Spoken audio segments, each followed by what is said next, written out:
আন্তর্জাতিক জ্বালানি সংস্থার নজিরবিহীন সিদ্ধান্তের পরও লাগাম টানা যাচ্ছে না তেলের দামে।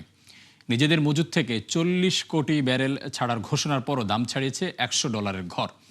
জ্বালানি স্থাপনা ইরানের লাগাতার হামলায় ব্যারেল প্রতি $200 ছাড়াতে পারে অপরিশোধিত তেলের দাম। নাদিয়া ইসলাম তুলে জানাচ্ছেন বিস্তারিত। বৈশ্বিক জ্বালানি সংকট কাটাতে এবার নজিরবিহীন সিদ্ধান্ত নিল আন্তর্জাতিক জ্বালানি সংস্থা। জরুরি মজুদ থেকে রেকর্ড 40 কোটি ব্যারেল তেল ছাড়বে 32 সদস্য রাষ্ট্রের সংস্থাটি, যেখানে 17 কোটি ব্যারেল আসবে যুক্তরাষ্ট্র থেকে। আর এই প্রক্রিয়ায় সময় লাগবে 120 দিন। এমন পদক্ষেপের পরও বিশ্ববাজারে কমছে না তেলের দামের উল্লম্ফন।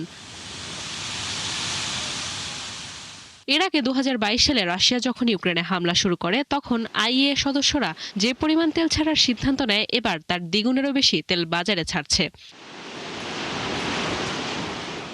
জ্বালানি সংস্থার এমন সিদ্ধান্তের পরই উপসাগরীয় অঞ্চলের বেশ কয়েকটি তেলের ট্যাঙ্কারে হামলা চালায় ইরান। এতেই বিশ্ববাজারে প্রায় 10% বেড়ে প্রতি ব্যারেল তেলের দাম ওঠে $101।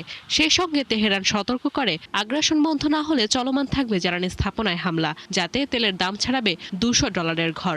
উল্লেখ্য, গেল সপ্তাহে $120 উঠে প্রতি ব্যারেল তেলের দাম। কিন্তু পরবর্তীতে ট্রাম্পের যুদ্ধবন্ধের আভাস আর তেল প্রধান দেশগুলোর উপর নিষেধাজ্ঞা প্রত্যাহারের সিদ্ধান্তে কমতে শুরু করে দাম।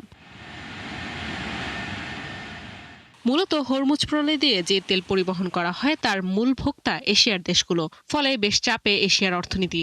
এরই মাঝে জ্বালানি সাশ্রয়ে অধিকাংশ সরকারি কর্মীদের বাসা থেকে কাজ করার নির্দেশনা দেয় থাইল্যান্ড সরকার। নিরুৎসাহিত করা হয় অপ্রয়োজনীয় বিদেশ সফরেও। জ্বালানি ব্যবহার কমাতে সরকারি দপ্তরে 4 দিনের কর্মসপ্তাহ চালু করে পাকিস্তান ও ফিলিপাইন সরকার। বিশ্বব্যাপী জ্বালানি উৎপাদন ও ব্যবহারের প্রায় 65% প্রতিনিধিত্ব করে আন্তর্জাতিক জ্বালানি সংস্থার সদস্য দেশগুলো। বর্তমানে যাদের কাছে মজুদ রয়েছে 120 কোটি ব্যারেল অপরিশোধিত তেল। নাদিয়া ইসলাম তুলি, 71।